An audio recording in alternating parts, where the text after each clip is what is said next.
Continuamos. Tenemos la oportunidad, tenemos la ocasión de contar con la compañía, también llegados desde muy lejos, desde Huelva y Madrid. Contamos con Pedro Marín, director gerente de Interfresa, Nuria Rivas, directora gerente de INLAC, y Javier López, director gerente de Provacuno. Tengo aquí una breve síntesis curricular de ellos. Como podéis imaginar, tienen una trayectoria y una formación brillantísima.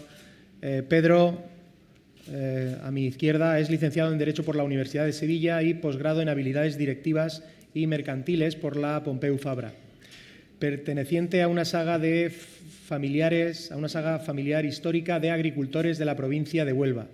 Su vida personal y laboral siempre han estado relacionadas con el campo, especialmente con la producción de cítricos y frutos rojos, fresas, frambuesas, arándanos. Además de empresario agrícola, fue asesor jurídico de Asaja Huelva hasta el año 2016 y desde el año 2006. Desde 2008 es director gerente de la Interprofesional de la Fresa.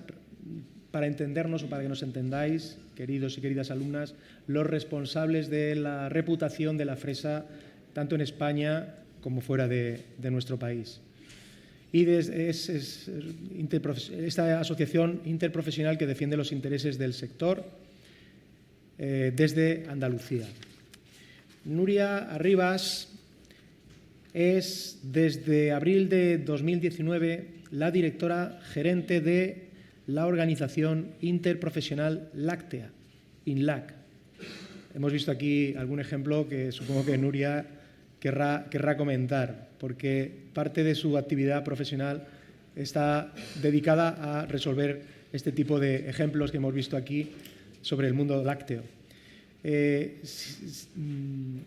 Lleva casi 20 años ligada a la Federación Española de Industrias de Alimentación y Bebidas, FIAB, siendo en los últimos años directora del Departamento de I+D+I. Es doctora ingeniera agrónoma por la Escuela Técnica Superior de Ingenieros y ha ocupado otros cargos como la coordinación de la Estrategia Española de Bioeconomía, presidiendo el grupo de trabajo de redes del Observatorio. En 2016, Nuria fue nombrada miembro del Panel Europeo de Bioeconomía y además ha sido alcaldesa de un municipio de Madrid, Pinilla del Valle.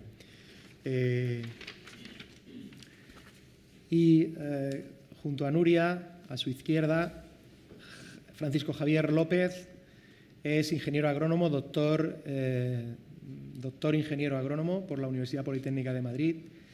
Tiene un sinfín de comunicaciones en publicación en revistas científicas, comunicaciones a congresos, y es el director gerente responsable de Provacuno, que es el colectivo, la interprofesional que defiende los intereses del vacuno de carne. Pues bien, no voy a dedicar más tiempo, gracias por estar con nosotros, como el resto de compañeros muy acreditados, muy solventes en su ámbito de actuación. Y yo voy a preguntar brevemente, muy brevemente, porque también es cierto que siempre las mesas finales acumulan el retraso, que nos deis una breve descripción de vuestras asociaciones, cuál es el propósito de la misma y la función que acometéis, muy brevemente, a modo de titular. Empezamos por Pedro. Pues Interfresa, como bien has referido, se constituye en el año 2006, es la primera interprofesional en el ámbito de Andalucía que se crea. Y bueno, está constituida por las organizaciones mayoritarias que componen históricamente el sector de los frutos rojos en Huelva desde su aparición en escena ya por mediados de los 60, finales de los 60, y sobre todo en el desarrollo ya o el alcance de mayoría de edad de lo que es nuestro propio sector, que se produce a finales de los 70, que es cuando ya se empieza a exportar las producciones a Europa. y dichas asociaciones son Asaja, Frehuelva y Cooperativas Agroalimentarias. Interfresa es la primera organización en el ámbito de la Liga Interprofesional de Andalucía, como he dicho, que se constituyen en nuestra comunidad autónoma. Y nosotros tenemos la suerte, o del punto de partida, que hace un poco que la cuadratura del círculo a priori se pueda poner encima de la mesa, que es el hecho de que el 95% de la producción de los frutos rojos de España, ya casi el 98%, se encuentran ubicados prácticamente en 15 localidades en la franja costera de la Costa de la Luz. Y eso es lo que permite que se llegara a un punto de entendimiento inicial por parte de estas organizaciones mayoritarias y se le diera el pistoletazo de salida a este proyecto, y que tuvieron a bien pues contar, en este caso conmigo, y desde el principio para llevar al frente la puesta en marcha y distintas digamos, pues hojas de rutas que hemos seguido en los últimos años.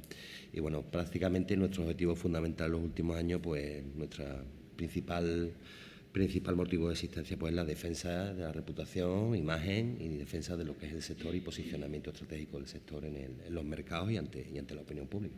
Muy bien, muy nítida tu síntesis. Nuria, por favor. Pues es fácil. INLAC nace en 1997. Representamos a toda la cadena de valor del sector lácteo en sus 3 especies: vaca, oveja y cabra. Y dentro de los socios tenemos a FENIL, que son las grandes y pequeñas industrias del sector lácteo.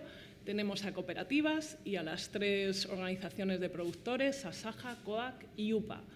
¿Qué hacemos en INLAC? Pues también representar al sector lácteo y posicionarle como se merece, porque es uno de los primeros sectores industriales de este país, con los 12.700 millones de euros que tenemos de volumen de facturación y los 70.000 empleos que damos de esos 400.000 que tiene la industria agroalimentaria. Un sector fuerte en el que nos escuchan, nos oyen, porque es verdad que tenemos, como habéis podido ver en la mesa anterior, reclamaciones todos los días, entre ellas contra las bebidas vegetales, que tienen nombre y no se pueden decir de otra manera, sino bebidas vegetales, no son leche. Correcto. No Luego son leche. hablamos. No son leche, aunque lo pretendan. Muy bien, Javier. Muy bien, pues muchas gracias, Fernando. Yo lo primero que me gustaría, permíteme, que es agradeceros, o sea, reconocer y agradecer la oportunidad que nos dais de estar en esta sala, con este público. La verdad es que para mí es un lujo poder dirigirme a vosotros, vosotras, que sois en mayoría mujeres, que vais a ser las futuras responsables de comunicación, pues de empresas, de administraciones, de entidades como esta o cualquier otra. Felicitarte también, Fernando, y felicitar, yo creo, que a la Universidad de Alicante por esta iniciativa, o sea, y por este esfuerzo que hace la universidad con los organizadores, en este caso también con Llorente y Cuenca, para interaccionar en algo que es absolutamente básico, que es acercar la ciencia a la empresa. Creo que este es la gran, o una de las grandes asignaturas pendientes de nuestro país, que parece que vamos cada uno por un camino, pero bueno, eso también es muy hispano-español. ¿Qué es Provacuno? Bueno, pues es la más jovencita de todas las que están aquí y probablemente de también las organizaciones cárnicas, interprofesionales. Las interprofesionales son movimientos pues que han nacido, no tienen mucho periodo de existencia, lo copiamos de los colegas franceses, que tienen mucha más experiencia en el campo interprofesional, y de alguna forma son organizaciones que vienen a cubrir espacios y territorios que no pueden ser adoptados o cubiertos por las asociaciones que nos integran, que son nuestros socios o nuestros jefes. Compartimos muchos con lo que ha dicho Nuria. Integramos la producción, la industria y la carnicería tradicional. Carnicería tradicional, desgraciadamente, y lo comentábamos ayer, no la gran superficie o otro tipo de establecimientos. Pero bueno, todo se andará o no, quién sabe. Objetivos, bueno, pues muy fácil. Yo creo que compartimos también aperturas imagen, promoción del producto, tanto a nivel nacional como a nivel internacional. Nosotros tenemos una actividad, sobre todo, de abrir nuestros mercados, en este caso la carne de vacuno, a mercados de diferentes partes del mundo. Y otra parte también que estamos desarrollando y que estamos trabajando. De hecho, tenemos proyectos con la Universidad, con la Miguel Hernández, con la Universidad de Valencia. La verdad es que Levante para eso son muy activos en hacer cosas, y también creo que es muy interesante todo el campo de investigación, desarrollo, en un campo que es importante, que es el de la sostenibilidad. Esa palabra mágica de la que todos hablamos y casi nadie tiene muy claro a qué se refiere. Pero bueno, con esto termino porque yo tengo un problema, que es que empiezo a hablar y casi me tenéis que tirar algo para pararme. Pues entonces, Javier, tenemos dos problemas, porque hablas mucho, pero tenemos poco tiempo. Bien, vamos a ir al grano. Bien, hemos visto alguna campañita y además el doctor Escribano ha hablado de lo importante que es la leche y cómo se la está desprestigiando, lo importante que es la carne y cómo se la está desconsiderando. Pero ¿por qué la fresa está aquí? No sé, la fresa tiene buena imagen. La fresa, ¿quién puede tener una mala impresión de la fresa o de los frutos rojos? Pedro, ¿cómo se originan las campañas de desprestigio de la fresa española?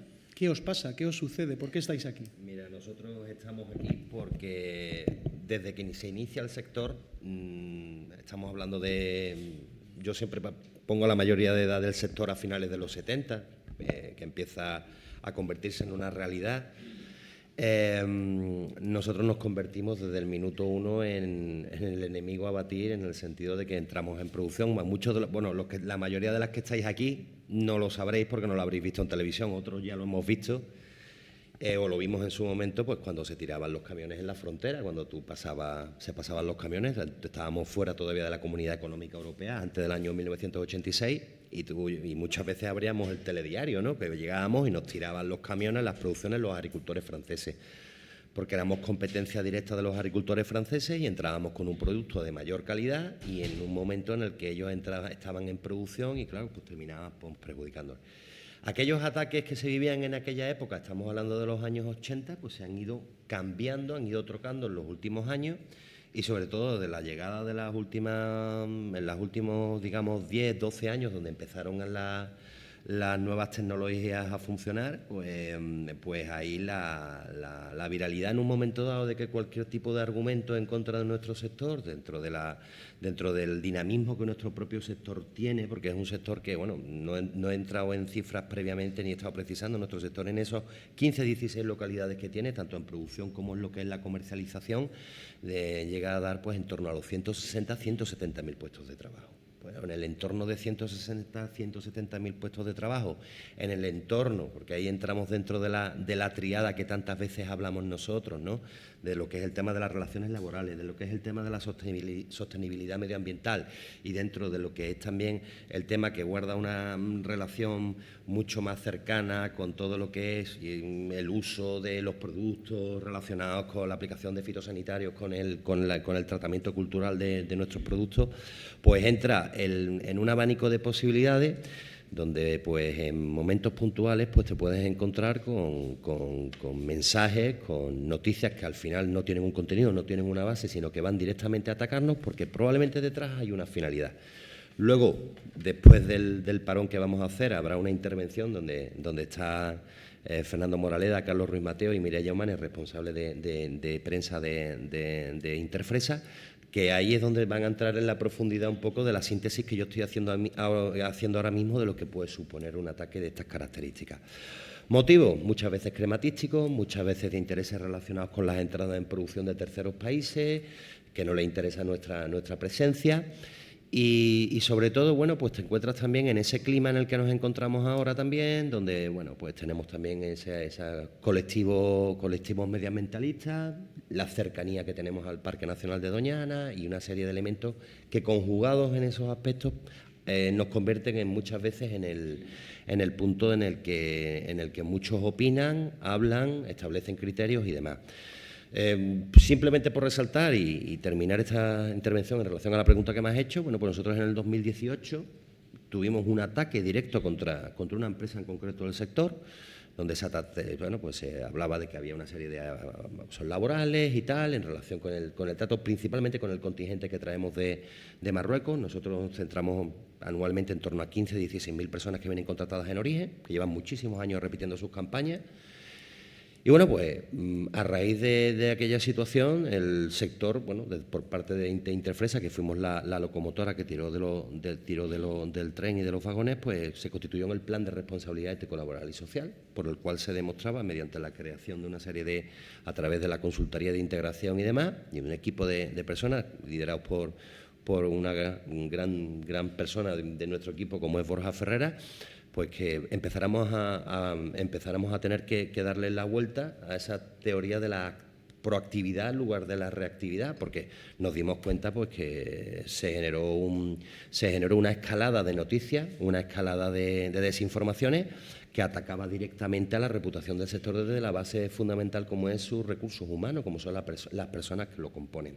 Yo os puedo decir que a fecha de hoy, 5 años más tarde, que esa es una de las grandes tristezas, antes me he quedado con la gana de haber hecho un par de preguntas hablaré de mis compañeras, ¿no? Al fin y al cabo, soy licenciado en Derecho, aunque la toga no sé dónde la tengo ya, porque hace muchos años que la guardé en algún sitio. Lo que es la posverdad, ¿no? Todas las causas penales que se abrieron en su día en relación con el tema en concreto que ocurrió en el 2018 están archivadas, totalmente archivadas. Pero el revuelo que se generó allá por el año 2018 y cómo aprovecharon ciertos pseudoperiodistas, informadores, influencers, opinadores profesionales, si me permitís la frase de opinador y esas cosas, lo de profesionales entre comillas, pues generó un daño muy grande, no solamente a esa firma mercantil, sino lo que podía haber originado a lo que es todo el sector y a la imagen reputacional de un sector que mueve, como os he dicho, lo que mueve y que para Huelva es un puntal fundamental económico y es un motor fundamental. Y yo simplemente, para terminar mi intervención, os voy a hacer una alusión que vuelvo a insistir que muchos de los que estáis aquí, de las que estáis aquí, nos acordaréis. ¿Os acordáis de la crisis del pepino en el 2010? Allá por el mes de mayo-junio del 2010. La posverdad de aquello, Fernando, tú lo viviste en aquel momento. ¿Qué pasó? ¿Qué pasó? Pues nada tuvo que ver, nada vino de Almería, nadie salió de Almería. Todo fue allí, todo fue un problema de bacteria E. coli que se había producido en el lander correspondiente. Las responsabilidades que hubieran tenido que asumir los políticos alemanes en concreto que habían difamado de esa manera al sector, en este concreto yo le digo nuestros hermanos de Almería, ellos nos dicen nuestros hermanos de Huelva, porque somos vidas paralelas en Andalucía. ¿Qué pasó?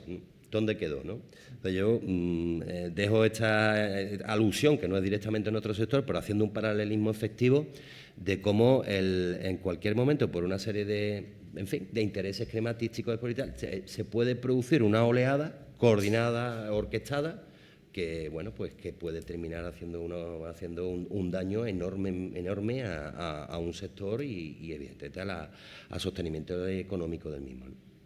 Correcto. Nuria, ¿qué falsedades, qué 3-4 falsedades de las que circulan por ahí son las que más os preocupan al sector que defiendes, a INLAC? Bueno, te he mandado un listado amplio de falsedades que hay en el sector lácteo porque había que cortar, ¿no? Pero hay muchas, te puedo poner que te dicen que no hay evidencias científicas de que los productos lácteos, por ejemplo, son saludables, cuando hay publicaciones en Nutrition in Advance y científicas que demuestran perfectamente lo saludables que son los lácteos. De hecho, siempre cuento cuando doy clases que los lácteos fueron muy consumidos durante la pandemia. Tuvo que venir una pandemia para valorar los lácteos y dejar las bebidas vegetales en los stands de los supermercados. Y esto te lo puede decir cualquier persona que trabaje en distribución, que esto fue así, ¿no? O nos dicen mucho, nos acusan de los lácteos engordan. La leche, precisamente, es 3,5 gramos por 100 gramos de grasa, que no es una cantidad muy elevada de grasa, con lo cual tampoco es verdad. O te dicen que producen flemas, o los cantantes ahora, o los influencers que no toman lácteos porque producen flemas. No hay una evidencia científica que avale dichos mensajes. ¿Qué pasa? Que por eso en ILAC nos preocupa tanto las fake news, porque al final, es lo que tú decías, yo siempre lo he explicado, todos los sectores hemos pasado por crisis, cada 10 años, son cíclicas, cada 10 años le toca a uno, ¿no? Y ojalá no te toque a ti, pero bueno, todos los sectores, unos más que otros, es decir, las crisis las hemos pasado, yo creo que todos, no hay sector que se haya salvado y que vayamos a pasar, o sea, porque dices, bueno, he salvado esta crisis, a ver cuándo viene la siguiente y ya estás con miedo en el cuerpo porque generan unos costes económicos que creo que no son consecuentes, no se conocen, ¿no? Hay crisis que se han salvado bien porque el sector se ha organizado o porque se han contado con agencias de comunicación que nos han ayudado y que nos han ayudado a salvar esas crisis, pero ya te digo, ojalá todos los profesionales de la comunicación que estáis hoy aquí, vuestros mensajes sean correctos, rigurosos, sean basados en evidencias científicas, que es lo que podemos pedir los sectores, porque de verdad que hacen muchísimo daño y que hay sectores que se pueden ir a la quiebra por mensajes mal dados, mal comunicados, porque aquí hay, no solamente yo digo intereses económicos, también ideológicos, y a veces simplemente que no se sabe, el desconocimiento causa ciertos mensajes que hacen que no estemos en la línea correcta. Por eso entidades como las nuestras, interprofesionales como las nuestras, nos tenemos que basar en comités científicos, en ciencia, para salir con los mensajes que salimos. Nosotros, y aprovecho porque si no Javier me va a robar tiempo, que habla mucho, yo no hablo tanto, salimos con el mensaje de 3 lácteos al día, yo creo que ya ha calado ese mensaje de 3 lácteos al día, ahora necesitamos salir con mensajes como la sostenibilidad. Para nosotros es básico ahora trabajar en temas de sostenibilidad, por eso estamos desarrollando una estrategia de sostenibilidad con Llorente y Cuenca, tanto económica, social como medioambiental, porque las 3 patas nos importan, nos interesan y desde el lácteo debemos de trabajar en esas 3 líneas, que es donde más ataques estamos teniendo, y para ello tenemos proyectos de comunicación y de promoción, que luego te hablaré si hay tiempo, para dar mensajes de la importancia de los sectores lácteos europeos, que cuenten con ellos, con esos productos lácteos, y la importancia nutricional que tienen los mismos, que no son como las bebidas vegetales, y siento otra vez reiterarme, que no tienen el mismo contenido calcio, ni los mismos hidratos de carbono, ni nada, y que sí que puedes coger suplementos, pero ¿cuánta cantidad de suplementos tienes que coger para lo que tiene un vaso de leche, simplemente? Sí. Y ahí lo dejo. Nuria, esta mañana el doctor Escribano ha avalado científicamente todo lo que estás diciendo. O sea, que ha hecho una magnífica exposición para dejar claro que la leche es un alimento básico de nuestra dieta y que no puede encontrarse un sustituto que te dé lo mismo. Entonces, te digo que estés tranquila porque el doctor Escribano ha lanzado un mensaje defendiendo pues, la alimentación, digamos, ordenada nutritivamente, y ahí está la leche y también está la carne. Javier, ¿a vosotros qué os dicen por ahí? ¿Qué mensajes se lanzan en contra de la carne? Fernando, de todo menos bonitos. Menos bonitos yo creo que nos dicen de todo. De todas formas, os dais cuenta de una cosa. Unos tenemos la fama, pero otros cardan la lana. O sea, en eso de hablar también mis compañeros no van mal. No. La verdad es que a mí me ha encantado las diferentes mesas. ¿Qué nos dicen? De todo. O sea, pero esto ya casi lo vemos con naturalidad. O sea, somos los destructores del planeta por los eructos de las vacas, pero es que cada uno tiene su historia, O sea, el cerdo una cosa, las macronajas, las jaulas, las aves. O sea, si os dais cuenta, cada sector es atacado por 1, 2, 3 vías. Y nos atacan por donde más daño creen que pueden hacer. Yo tengo muy claro, o sea, esto obedece a intereses económicos. O sea, a estas alturas de mi vida tengo muy claro que nada es por casualidad. Y como nada es por casualidad, pues creo que hay unos intereses económicos que tienen una estrategia que desgraciadamente nosotros como sectores no hemos sido capaces de tener. Tenemos de todo. Yo no sé si quieres que te cuente algún ejemplo. Yo creo que la compañera ha comentado el final de su intervención, el ejemplo de Eura, el ejemplo que evidentemente nosotros detrás del pleito de Eura estamos nosotros, pero porque dicen una serie de cuestiones que evidentemente pensamos que no son correctas, y al final hemos buscado que los jueces pues digan digan quién tiene razón o no. También, un paréntesis, la lentitud en este país de la justicia. O sea, yo estoy convencido que me jubilo y no veo el final del pleito de Eura, con lo cual, bueno, pues es un poco lamentable. Diferente a lo mejor la justicia en países como Estados Unidos, que es infinitamente más rápida. No estoy tampoco muy de acuerdo con lo que ha dicho la compañera al final. La Unión Europea lo que no ha hecho ha sido regular sobre los nombres y ha dicho cada país que haga lo que estime conveniente. En España tenemos un Real Decreto, el 474 del año 2014, pero como en España nos hemos especializado en incumplir nuestras propias normas, pues no pasa nada. O sea, no pasa nada. Cuando lo denuncias al Ministerio, te dicen, no, es que lo tienen que controlar las comunidades autónomas. Cuando vas a las comunidades autónomas no es que tiene que ser la autoridad local. Cuando va a la autoridad local no es que tiene que estar regulado arriba. Y entonces tenemos un círculo virtuoso en el que nadie tiene responsabilidad de nada. Y aquí también entra en algo que se ha dicho, en esta mesa se ha apuntado y en las anteriores mesas, que es la responsabilidad política. Aquí nadie tiene ninguna responsabilidad. Probablemente porque cuando se ven las consecuencias de los actos es que resulta que da la casualidad que el político de turno está ya en otro sitio. Permitidme un ejemplo que lo vais a entender perfectamente y que lo veis claro. Alemania, los políticos alemanes en su día decidieron entregar su sector energético al gas ruso. ¿Dónde están los políticos que en su día en Alemania decidieron ese tema? Pues están en Fuerteventura o en otras partes del mundo, pues su bien merecidas jubilación. A partir de ahí, ¿quién tiene responsabilidad? Nadie y todo se diluye, pero al final las consecuencias son las que son. ¿Qué consecuencias va a tener un poco, pues diferentes burradas que se están diciendo?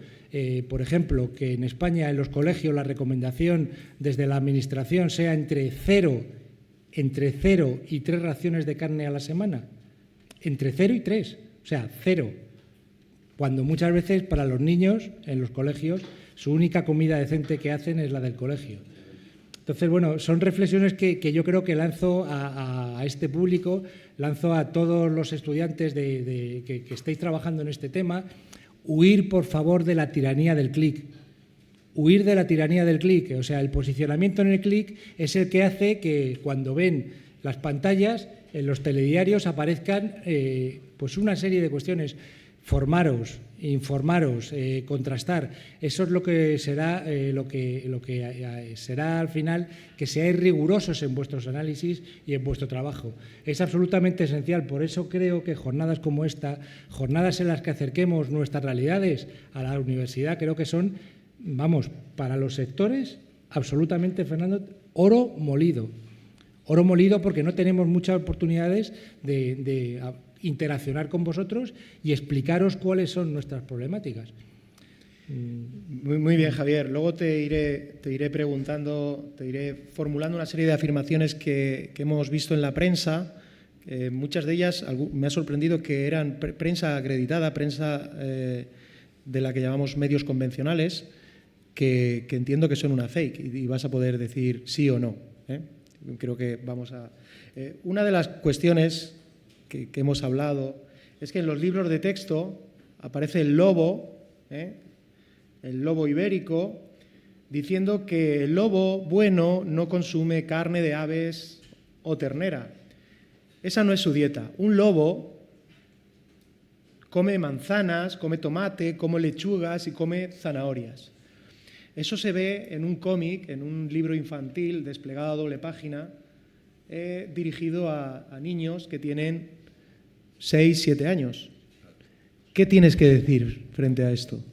Para más datos y abundamientos del Principado de Asturias, que como no tienen problemas con los lobos, pues van un poco a incidir en la película. Bueno, pues esto es un poco el ejemplo del adiestramiento que se hace desde los niños en las primeras edades. O sea, de verdad, lo que estamos viendo es un proceso en el que se está manipulando la propia realidad. O sea, Antonio, vas a decir tú un lobo, si un lobo es un lobo, ¿por qué ha comido carne? Digo yo. Y si nosotros somos humanos y pensamos, es porque nuestros antepasados pues consumieron carne. Si no hubiésemos consumido carne, pues seríamos herbívoros, seríamos vacas, tendríamos rumen y tendríamos otras cosas.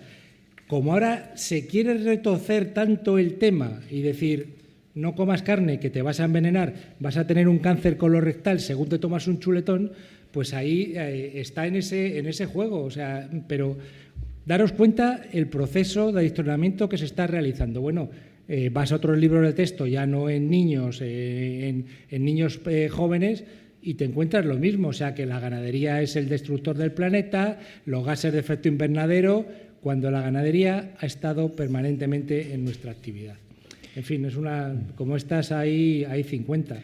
Si quieres, hablamos del agua, ya sabéis, 1 kilo de ternera, yo he leído entre 15 y 20.000 litros de agua para producir mira, se ríe Fernando, yo he leído entre 20 y 15.000 litros para producir 1 kilogramo, un filete o 1 kilo de filetes. Y ahí entramos en otro negociado que es interesante, que es el de las pseudo-verdades, las falsas mentiras, o las mentiras repetidas 1000 veces. Esto yo no lo digo, lo dijo en la Segunda Guerra Mundial un tal Goebbels, que tú repites una mentira 1000 veces y se convierte en una verdad. Pues esto es lo que utilizan perfectamente. En esos 20.000 litros de agua se obvia decir en esa información que parte de ese agua, como el 90 y tantos %, es el agua que cae de la lluvia, que se consume y caería igual estando animales o no. Entonces, bueno, reflexiones como estas podemos tener cada uno de nosotros. Con respecto, Nuria, a la leche, nos han comentado las compañeras desde el derecho que la palabra leche está blindada, está protegida. No todo lo que circula y que se anuncia como leche puede decirse o puede anunciarse como tal. ¿Puedes matizar qué puede usar el término leche y qué no? ¿Hay algún vegetal que pueda usar la palabra leche o es así de categórico? Todo lo que no proceda de la vaca no puede usar, o de la vaca o del animal, del mamífero, por así decirlo, no puede usar este término leche. Está claro, hay una sentencia del Tribunal de Justicia que te avala que cualquier producto que no provenga de origen animal no se puede llamar leche, con lo cual además tienes el reglamento 1308/2013, que también te avala que a nivel de comunicación no puedes llamar leche a ningún producto que no provenga de una glándula mamaria, para más definición técnica. Perdonar, que estoy hablando para Fernando. Sí. Entonces, la legislación nos avala, luego ya es como la interprete el juez que te toque. Entonces, claro, contra la justicia hemos lidiado igual que contra la administración política, ¿no? Los políticos también nos hacen mucho daño cuando dicen, por ejemplo, los menús escolares, como comentaba Javier, que los quesos no porque engordan, los yogures, si dais un yogur a un niño, yo que tengo 2 niños, los yogures enteros, o sea, los yogures sin sabor, naturales, no les gusta. Tienen que ser con sabores. Con sabores no les dejan en los comedores escolares, lo mismo, porque también dicen que con sabores a fresa, a limón, a todo tipo de productos, pues que también que no y que tienen que ser naturales. Entonces, hay ciertas políticas que no ayudan a los sectores. Entonces tendrían que hablar con los nutricionistas, con la gente que sabe y no prescribir cosas que de verdad que es que no se han basado en evidencias científicas. Entonces, los reglamentos están. En mi caso, tengo la suerte de que reglamentación existe, pero aún así, depende de quién la interprete, la va a interpretar de una manera u otra, como hemos visto en los casos de yo no soy leche. Lo mismo que yo no me meto con los productos vegetales, porque yo siempre digo que el consumidor es libre de elegir el producto que quiera, pero al menos que sepa que los productos vegetales no aportan tantos nutrientes como aportan los lácteos, pero por supuesto el consumidor es libre de elegirlos y de ir al stand y coger el producto, pero que no le llamen no soy leche, que le llamen producto vegetal, que es su nombre, como indica la legislación. Entonces, apliquemos la legislación bien, dejemos de inventarnos falsos nombres, porque ahora tenemos de todo. En vez de mantequilla tenemos plantequilla. En vez de, para no llamarle queso, pues empiezan con quesuco, quesico y todas las matizaciones y derivaciones que tienen para decir no soy queso, que no, hombre, no. Seamos serios. Yo creo que esa legislación es clara y no debería de admitir ambigüedades de ese tipo. En nuestro caso, en nuestro sector. A lo mejor en otros no lo tienen, pero es que el reglamento está. Flaco favor se hace al consumidor ese uso demasiado creativo para vulnerar una denominación. Yo he visto un producto llamado merluza y en vez de poner merluza ponía una V,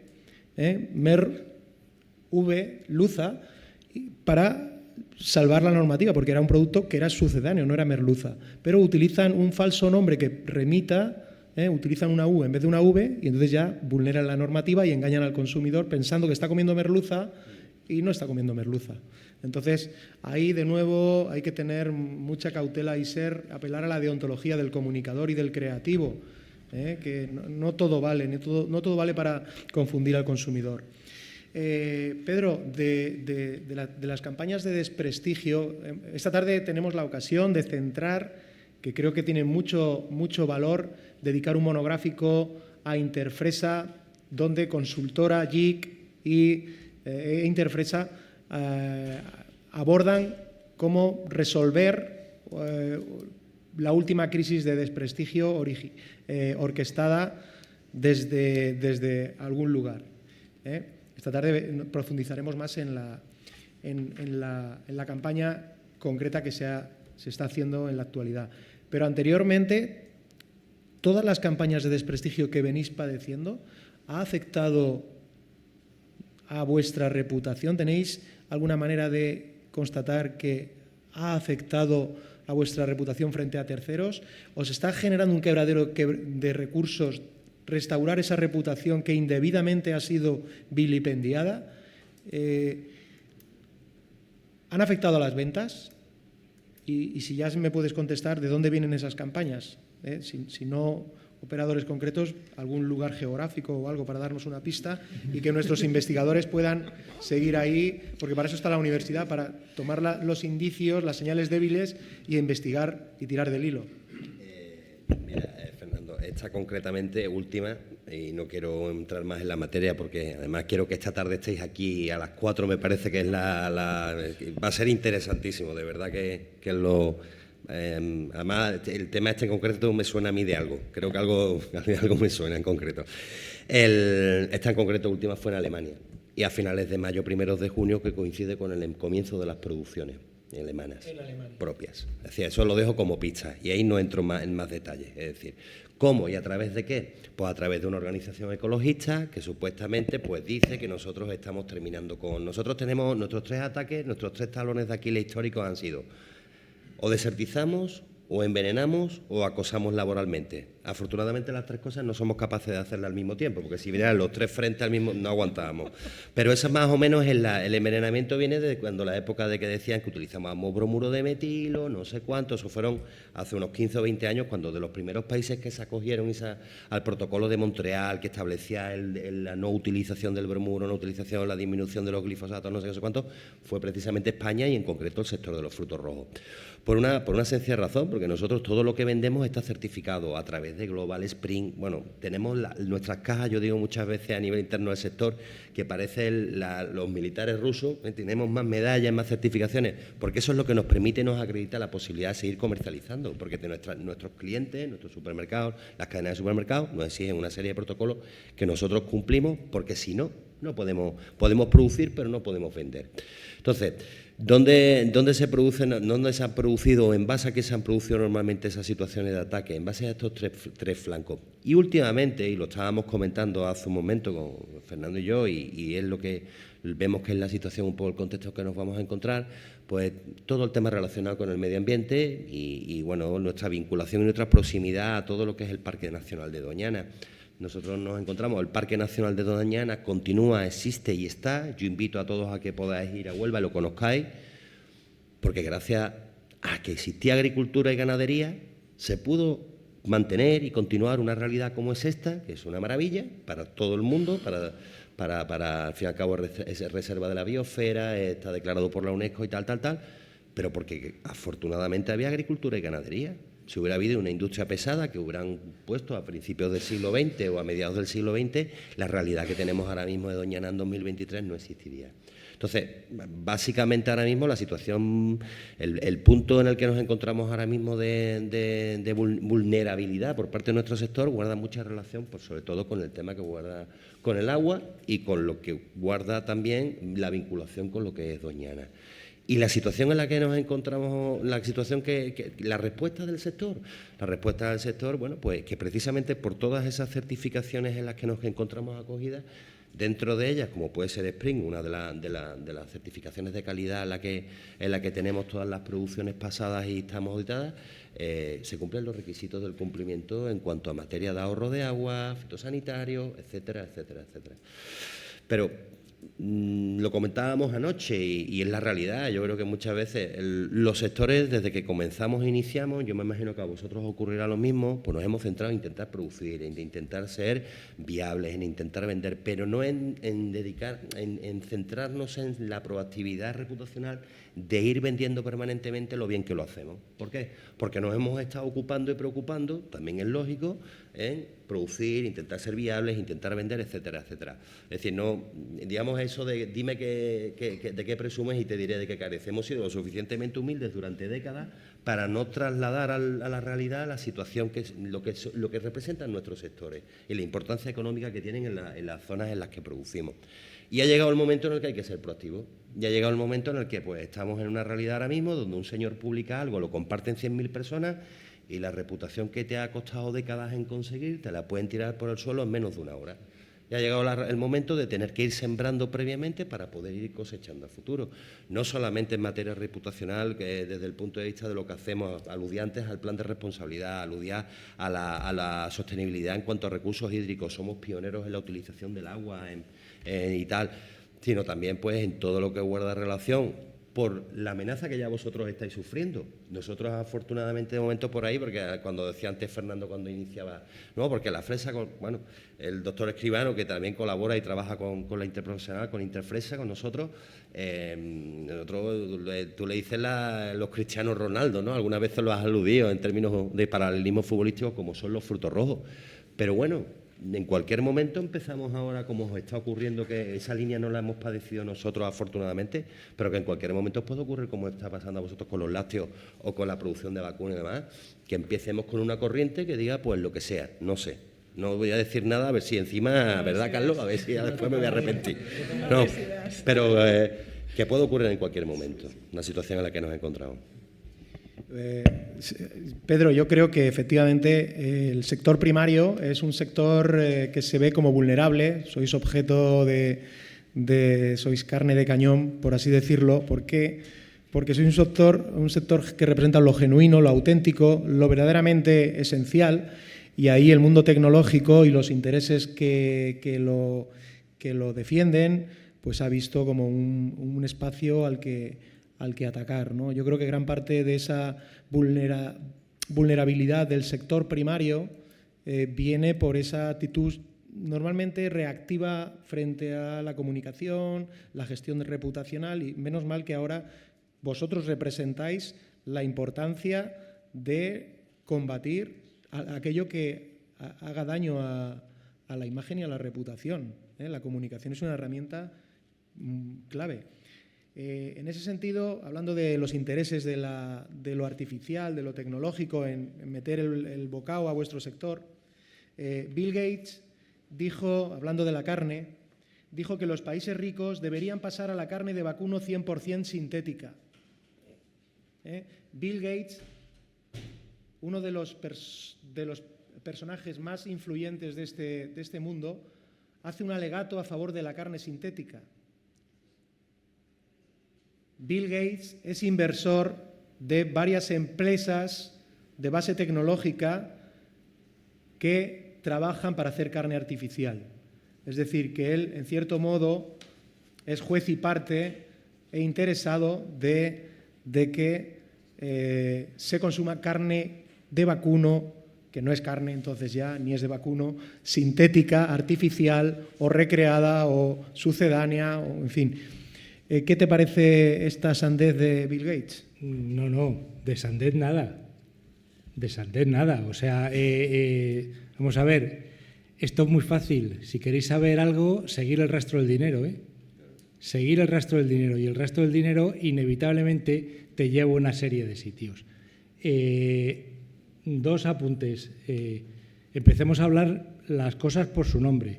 Empecemos a hablar de ultraprocesados vegetales. Esos discos redondos tal son ultraprocesados vegetales porque son la mezcla de 15 o 20 ingredientes para hacer algo que intente asemejarse a la carne. Y de la carne sintética llamémosle también por su nombre, que es carne tumoral. Con todo el cariño, con todo el cariño. Pero esta carne, su proceso de elaboración, es una pena que se haya ido el doctor Escribano porque podría confrontar ahora con él esta opinión.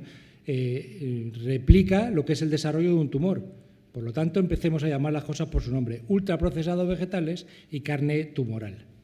Simplemente para que lo tengáis en la cabeza. O sea, a partir de ahí, el ataque es muy claro. O sea, aquí hay fondos de inversión que, evidentemente, pues quieren ganar dinero. Porque los ricos, yo siempre digo que los ricos son ricos por algo. O sea, aquí nadie se hace rico por casualidad. Y la aspiración de un rico es ser cada vez más rico y tener cada vez más pasta. Entonces, bueno, esta es otra reflexión que os lanzo a vosotros, que tenéis un papel pues casi entre contadores de la noticia, pero también debéis tener un papel de investigadores de la realidad. Seguir el rastro del dinero, que el rastro del dinero te lleva a diferentes sitios. La pena es que en ese ínterin ves cómo se manipula, cómo se maneja a la gente. Hombre, vosotros ya tenéis una formación y evidentemente, ya no sois manipulables o no sois fácilmente manipulables, pero pensaros a lo mejor gente, niños, niñas de 12, 15, 13 años y sobre todo en mujeres. O sea, en mujeres para mí es dramático, porque realmente nos guste o no nos guste, mientras no seamos rumiantes, la mujer no puede prescindir de un consumo normal, de una vigilancia, de un control por su ciclo vital. Por lo tanto, reflexionemos, por favor, a la hora de hacer determinadas cuestiones. ¿Me dejas, Fernando, que te proponga un trabajito para ellos? Sí, otra cosa es que quieran hacerlo. Un trabajito de reflexión. Se ha hablado al principio en la segunda mesa del efecto inflacionista de los alimentos.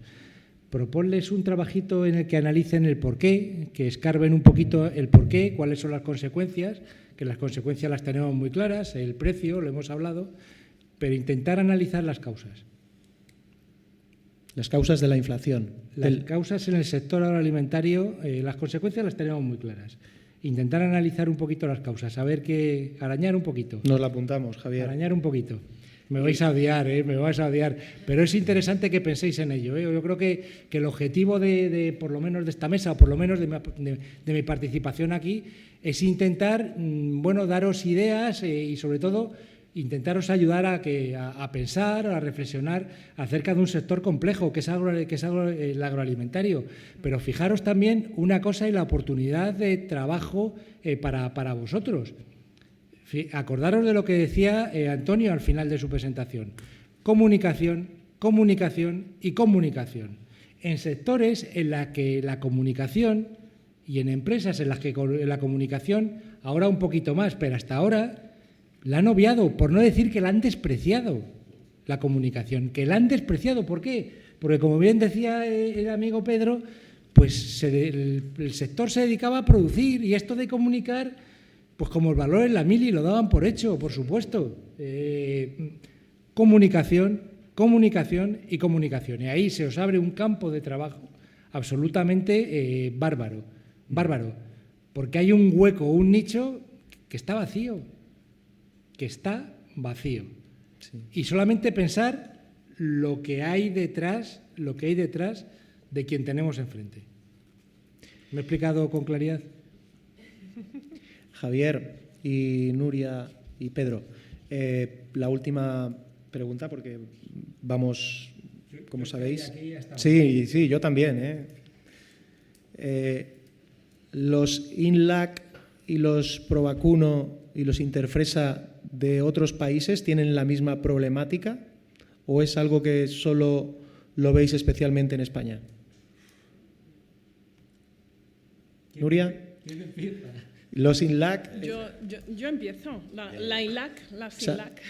La SINLAC. Pero da igual, la interprofesional. Entonces, yo creo que este mal no solamente no es nacional. O sea, al final los lácteos están en todo el mundo. En Estados Unidos también hay lácteos, en Europa hay lácteos. Entonces, creo que este problema de incluso el ataque, llamémoslo de alguna manera, de las bebidas vegetales a los lácteos o el ataque que estamos teniendo por personas a lo mejor antianimalistas que no defienden, pues ya no solamente lo que comentabas tú, Pedro, o sea, existe el Parque de Doñana porque ha habido agricultores y ganaderos y yo digo que existen árboles simplemente porque había ramoneo.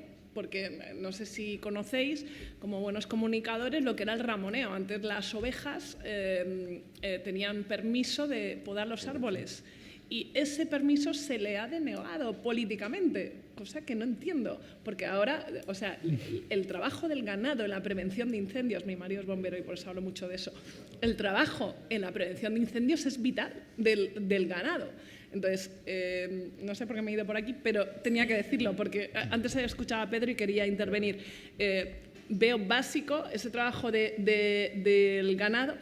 Y ganado tenemos en España, pero también hay ganado simplemente en Australia. Hay más ovejas que personas. Quiero decirte que este mal, para mí, es escalable a los sectores. Estamos afectados en cualquier parte del mundo. De hecho, yo que he viajado mucho a Bruselas, que nos ha tocado por temas políticos y tal, pues es que al final este problema no es nacional. O sea, ojalá fuera solo nacional y a lo mejor podríamos tener ayudas o resolver con soluciones nacionales o con políticos que hicieran políticas nacionales a medida, pero para mí, lamentablemente, es internacional, o yo lo veo así. Mira, yo, en mi opinión, hablo desde la perspectiva nuestra de la producción de frutos rojos, es un problema, entiendo que también coincido con vosotros, internacional, pero yo creo que aquí tiene un par de... a nivel nacional y lo que voy a subir, porque bueno, tenemos conexión con otros sectores productores. Francia, hace 2 años en esta época, la verdad, estábamos en Italia, en el sur de Italia, que son productores también de frutos rojos, entran en otras épocas y demás. Y nosotros, la verdad que la experiencia que hemos tenido con la comunicación que tenemos fluida con otros sectores, existe el Comité Hispano-Francés-Italiano de Productores de Frutos Rojos, nos reunimos todos los años una vez, va cambiando la ubicación, la sede y demás va rotando. Nosotros la sensación que nos traemos siempre, que coincidimos con ellos, es que aquí tenemos como que hay 2 vueltas más de tuerca en la situación que estamos viviendo, como que es internacional, pero que aquí, por el contexto político, por la situación de las administraciones, hay 2 o 3 vueltas más de tuerca en cuanto a la presión, en relación al menos con nuestro sector, que no lo vivimos, o al menos no nos transmiten los compañeros que producen en Francia y en Italia esa misma sensación que nosotros sí la estamos experimentando. Yo un poco por mi parte, yo creo que los problemas son muy similares, pero yo me atrevería a deciros que hay 2 realidades, que es Europa por un lado y casi os diría que el resto del mundo por otro. O sea, en Europa somos los top de casi todo, supuestamente, ¿sabes? Supuestamente. Entonces, muchas veces, si analizamos en este caso nuestro sector en Europa, las problemáticas son las mismas. Me da lo mismo que sea en Francia, me da lo mismo que sea en España, cada uno aderezado con su administración política, que ahí sí que puede haber una diferencia de cómo las administraciones apoyan o intentan ponerte el pie. Pero vas al resto del mundo y la situación es distinta. Vas a mercados asiáticos y para mercados asiáticos su top de calidad es comer y comer cada vez bien y comer cada vez bien y comer cada vez más productos cárnicos. Digamos, entendedme la expresión, no tenemos, en otras zonas del mundo no hay tanta tontería como en la Unión Europea, que en la Unión Europea hay bastante tontería. La verdad es que no sé, más o menos son los mismos problemas, yo creo en todos. Vamos a ver cómo los afrontamos. Vamos a ver también, y os pongo también un ejemplo para que investigar. Nada, otro trabajito. Comparar, por favor, la página web de Greenpeace en Europa, las comunicaciones de Greenpeace en Europa, con las comunicaciones de Greenpeace en Estados Unidos. Otro trabajito, ¿vale? Me vais a odiar profundamente. Pero, Fernando, apúntatelo, venga. Trabajo de examen, ¿no? Me lo apunto. Los factores de la inflación, o sea, los motivos de la inflación y comparar Greenpeace Europa versus Estados Unidos. Ok, pues nada, con esto tenemos que dar final. Es una mesa que estaba ahora en su momento dulce, posiblemente, pero hay que hacer un descanso, ¿no?, por cuestiones nutricionales. Un placer muy importantes. Un placer haberos tenido. Sí que queda claro que hay que defender el buen nombre y la buena reputación de aquello que es bueno para la salud, científicamente avalado, como parece ser la carne en su consumo moderado, la carne roja en un consumo moderado y razonable. Incluso fuera de la carne roja o de la carne de vacuno, el jamón de jabugo y el jamón de pata negra o el jamón ibérico, el jamón serrano, es saludable, y no lo digo yo, lo ha dicho el doctor Escribano. Entonces hay que defender el buen nombre de los buenos productos, y esa es vuestra labor, y nuestros estudiantes, que son fundamentalmente de comunicación, pues espero que veáis aquí oportunidades para hacer cosas, vuestro TFG, vuestro TFM el día de mañana, o para crear una consultoría que ayude a estos sectores a viralizar la verdad. Es que tenéis que ser legionarios de la verdad científicamente avalada. Ese va a ser vuestro cometido, para contrarrestar todo lo que hay por ahí ya de desinformación. Bueno, pues mil gracias por estar con nosotros. Hacemos el parón y volveremos a las 4:15, ¿vale? Vamos a...